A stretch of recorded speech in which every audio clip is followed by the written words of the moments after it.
September 22nd through the 24th, 2025 was Rosh Hashanah, the Jewish New Year. So I made challah bread from my bread book, the bread book you need. You're watching the Bear Pantry Show. Here's a list of ingredients: sugar, yeast, oil, egg, salt, flour, and of course, water.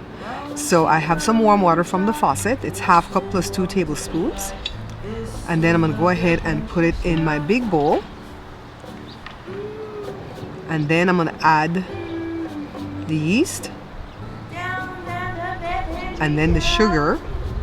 I spilled some, guys. Let me grab one of my cutting tools, my dough cutting tools, so I can scoop up the sugar and put it in the bowl. You guys notice something, right? I am not activating the yeast. Everything is just being tossed in the bowl, okay? This is gonna be an easy bread for you guys to make. All right, so let me go ahead and add the next ingredient, the vegetable oil, 1 egg. Let me go ahead and break up this egg yolk. And I'll put the ingredients down below in case you didn't screenshot when I showed you from the book just now, okay? The salt. I'm using my Spurtle Myrtle from my friend Cindy. All right, let's add the flour. It's about 2 cups, I think it's 2 cups plus 2 tablespoons of flour. Just check below for the ingredients, guys. I know I tell you I'm always going to do that, and then sometimes I don't do it right away, but I eventually go back and I put the list of ingredients because I promised. So we're just working everything in. Depending on the size of the egg, you may not need any more water, but if the egg wasn't big enough to add enough liquid, then I would say maybe a tablespoon or 2 of water is needed. So before I get water, let's feel it. Yeah, it's coming together, it's clinging. Okay, see, I'm just working it around, making all the dry stuff cling to the wet dough. I still haven't added any water yet. All right, so I'm adding some now. That's pretty much about a teaspoon, I think. Let's work it around. The dog next door has the ugliest bark, doesn't he? Put a little bit more water. Always add the water slowly because you don't want to over wet the dough, because then you're gonna have to go back and add flour. I don't want to have to do that. All right, so let me get it from the bowl.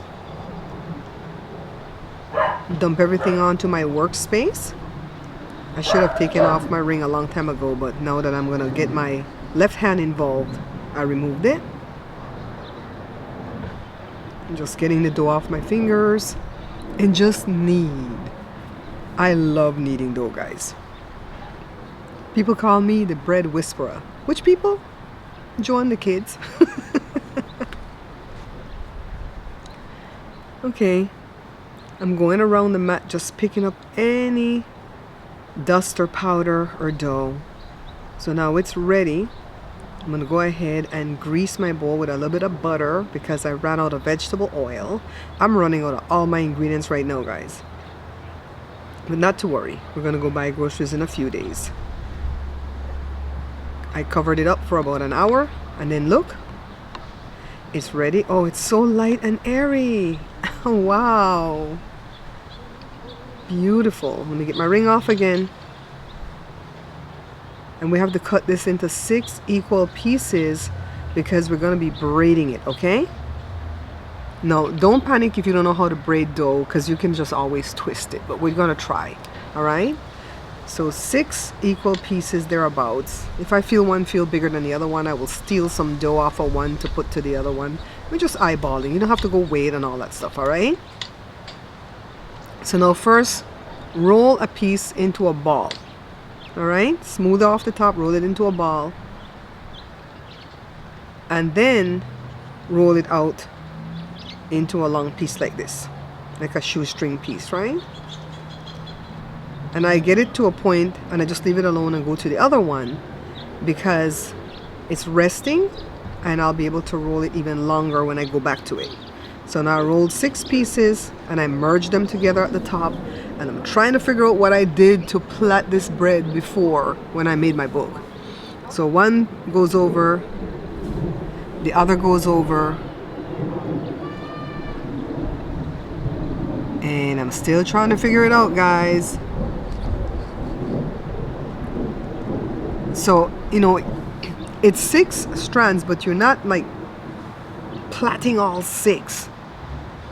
You're moving them back and forth to the other side. I mean, it's coming, but honestly, I can't tell you what I'm doing. I don't know what I'm doing. The only time I did this was when I wrote my book, and I practiced really hard. So look, it looks kind of okay.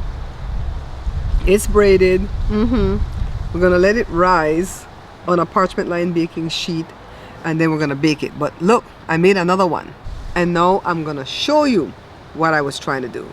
Take this strand, take it all the way over, and then take this one all the way over, and they have to be straight out. So now we're left with 4.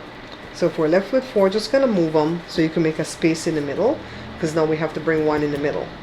So the one that we're gonna bring in the middle is the first one that we took over. So now there's 5, right? So because there's 5, we have to bring this one now over, and we're gonna be left with 4 again. So always leave the space open for the middle one. So now because we went over that way, we're gonna take, let's make sure I have it right. No, not that. We gotta take this guy, bring it right here, right? So now we're gonna take this one, and then we're gonna be left with 4 again. We're gonna take this one and bring it right there. No, right here on this side. So now we got what, 5? Is it 5? 4? 5. Okay, so bring that one there. So then bring this one over here, and we're left with 4 again. So you always want to be left with 4 so you can have you always want to be left with 4 so you can have one in the middle. So then bring over here, and that over there, and again you're left with 4. So what do? Is this where this one goes? No, right here. Right? No, this way. Then take that one over there, so you have 2 straight ones again. You're left with 4. So pretty much we're just repeating steps 1 through 4 over and over again. Just make sure there's 2 straight across, 4 down on the bottom. Open it up to make that space in the middle so you can bring one into the middle. And if you bring it from the right hand side and set it in the middle, then you have to take something from the left hand side and take it over. Okay? Don't let this part stress you out, guys. After I went and made a whole next loaf so I can show you guys, right? See, I'm trying to figure it out. Sometimes I get to the bottom and I lose my train of thought. I'm like, okay, what am I doing here again? And if it gets too annoying and stressful, because this is supposed to be not stressful, right? Just go ahead and just dabble it all up together like I'm doing here. Boom, it's done. No more stress. Let it rise for like 40 minutes and then put some egg wash and then bake at 350 for about 40 minutes. The first one is done. Then remove this one, and then I'm going to go ahead and put the other one in.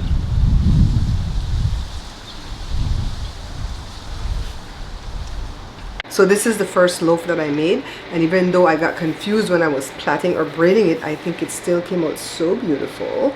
Now the other one that I really understood what I was doing, I didn't pull it tight enough and it had this opening there, so in pictures this didn't look so good, but of course it tasted great. As you can see, 2 ends are missing. Why, guys? Why is it the people who live here, Joe over there, always cuts off the ends of the homemade bread? He doesn't like the ends of bread from the store, but the homemade bread, he wants the ends. Yeah, so this is almost all gone. We had this with some tuna salad, and I'm glad I made 2 because now I have an extra one to get us through the weekend. Or Jada could give this to one of her friends if she wants to, because we already ate a chunk of this, guys. Man, this was so good, especially when it was warm and with butter and we were hungry. Delicious. You guys can make this. It's just warm water from the faucet. So when you run your finger under the water, if it's hot enough to where you can touch it, but not too hot to where you can't leave your finger in it, or you're gonna get burned, then it's hot enough. Oh, fly. Oh, go away, wait, hold on, guys. Joe, fly. Okay, let me cover this up. Sorry guys, so unprofessional, but I had to cover my bread. There was a big fly in here. Yeah, so if the water's not hot enough to where it's gonna burn you, but you know, you can still stick your finger in there and feel it hot, That's enough for the temperature, okay? Throw it all together. You don't even have to activate the yeast. This is an easy one. This is easy like the baguettes.